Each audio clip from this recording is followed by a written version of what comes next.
State bank के ऊपर में लोकेंदु झा के द्वारा होली मिलन समारोह का आयोजन किया गया, जिसमें सैकड़ों लोग ने होली मिलन में सम्मिलित होकर के एक दूसरे से गुलाल लगाए और होली का हार्दिक बधाई दिए।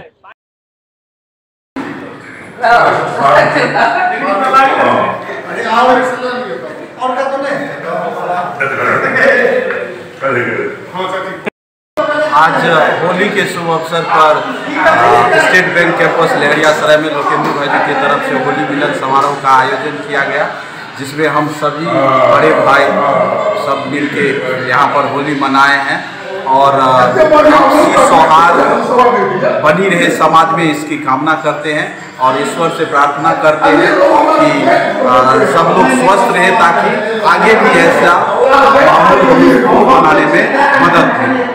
क्या नाम हुआ? रोशन झा। समारोह का आयोजन किया गया है लोकेंदु जी की तरफ से, क्या कहेंगे? स्टेट बैंक कैंपस में बहुत दिनों के बाद हमारे मालिक लोकेंदु जी भोज का आयोजन किया और होली पे सभी इष्ट मित्र के साथ बहुत विस्तृत पैमाना पे भोजन भात सबका व्यवस्था किया। हम लोग को अपार खुशी है जो होली मिलन का समारोह का आयोजन हुआ और हम चाहेंगे प्रत्येक साल इसी तरह होली मिलन का आयोजन होता रहे। हैप्पी होली। हैप्पी होली।